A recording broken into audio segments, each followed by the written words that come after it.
Good morning बच्चों। आज हम पढ़ेंगे इंग्लिश एक्सप्रेस क्लास 8 के लिए, मतलब इंग्लिश लिटरेचर। तो देखते हैं कि हमें क्या पढ़ना है, कहाँ से पढ़ना है। चैप्टर अभी चल रहा है chapter 4, everything for the best. मतलब कि सर्वश्रेष्ठ के लिए सब कुछ, ठीक है। जो बेस्ट होता है उसी के लिए सब कुछ होता है। तो देखते हैं कि क्या है। तो यहाँ तक आप लोगों की पढ़ाई हो चुकी थी। उसके बाद आगे आइए, तो आगे आप लोग देखिएगा कि he was pleased with his minions prize catch. वो अपने नौकर, मिनियंस मतलब कि नौकर। रुकिए एक मिनट, चैप्टर स्टार्ट करने से पहले आपको मैं कुछ वर्ड्स करवा देता हूँ, वो देख लीजिए। देखिए, प्लीज्ड, प्लीज्ड मतलब कि प्रसन्न। मिनियंस, MINIONS, मिनियंस, मिनियंस मतलब कि चापलूस या नौकर। ब्लू ब्लड, ब्लू ब्लड मतलब होता है कुलीन। कुलीन मतलब कि जो अमीर लोग हैं, जो अपने आप को बहुत ही ऊंचा समझते हैं औरों से, उन्हें कहते हैं कुलीन। सुप्रीम, सुप्रीम मतलब कि सर्वोच्च, जिसके ऊपर कोई ना हो, उसे कहते हैं सुप्रीम। उसके बाद है कि DT, DITY, DT, DT मतलब देवता। उसके बाद है ट्राइबल, ट्राइबल मतलब जनजातीय, जो जंगलों में रहते हैं आदिवासी, उन्हें कहते हैं ट्राइबल। प्रीस्ट मतलब पंडित। कस्टम, कस्टम मतलब रीति रिवाज, किसी के भी कुछ भी रीति रिवाज हो सकते हैं तो उन्हें कहते हैं कस्टम। ऑफरिंग, ऑफरिंग मतलब चढ़ावा भेंट। जैसे कि हम लोग कोई पूजा करने जाते हैं तो भगवान पे फूल चढ़ाते हैं तो उन्हें कहते हैं चढ़ावा या भेंट। डीले, डीले मतलब देरी करना। उसके बाद आता है एल्टर, एल्टर मतलब वेदी।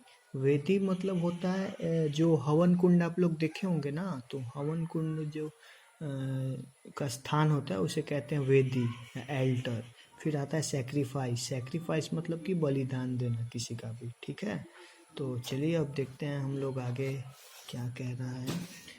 तो यहाँ पे कह रहा है कि he was pleased with his minions prize catch, मतलब वो बहुत खुश था अपने नौकर के ऊपर जो पैसा लगा था उससे। He decided that blue blood would be an excellent offering to the supreme deity. उसने सोचा कि जो कुलीन वर्ग का खून है वो मैं अगर भगवान पे चढ़ाऊंगा तो बहुत ही अच्छा रहेगा मेरे लिए। तो उसके बाद लिखा therefore he sent for the tribal priest. तो उसने उस जनजातीय पंडित को बुलावा भेजा। फिर लिख रहा है an old man who came in soon afterwards. जैसे ही उसने जनजातीय पंडित को बुलावा भेजा, वो पंडित तुरंत ही आ गया। आगे की लाइन्स है एज वॉज द कस्टम, जैसा कि रीति रिवाज था, the tribal priest has to approve of all offerings to the DT.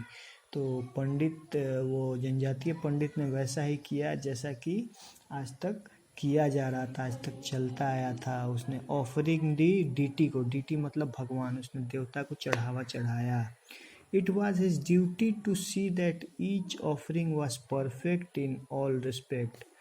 ये ड्यूटी पंडित की ही थी कि वो देखे कि जितने भी चढ़ावा चढ़ाए गए वो परफेक्ट हों, बिल्कुल ही परफेक्ट हों, सब जगह से, सब तरीके से, कहीं गड़बड़ ना हो चढ़ावा चढ़ाने में भगवान को। Seeing that a king was going to be the object of sacrifice on that day. ये देखने के बाद कि एक राजा की आज बलि चढ़ने वाली है, The priest did not inspect the prisoners from head to toe.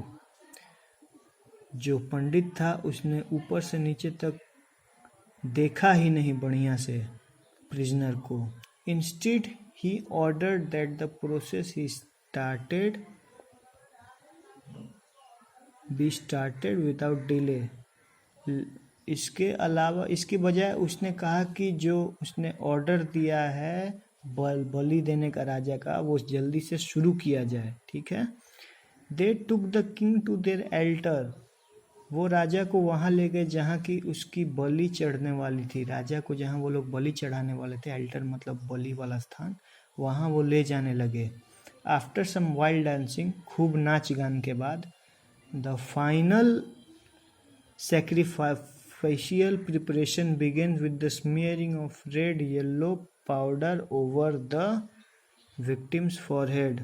उसके बाद वहाँ नाच गान करने के बाद बलि देने का काम शुरू हुआ और राजा के सर के ऊपर लाल और पीला रंग का पाउडर उसके सर के ऊपर और हाथ और पैर के ऊपर लगाया गया। ठीक है ना। तो यहाँ तक आज हम लोग छोड़ देते हैं। अगली क्लास में मैं यहाँ तक पूरा करवा दूंगा और आप यहाँ तक बढ़िया से देख लीजिएगा। अब राजा की बलि चढ़ने वाली थी।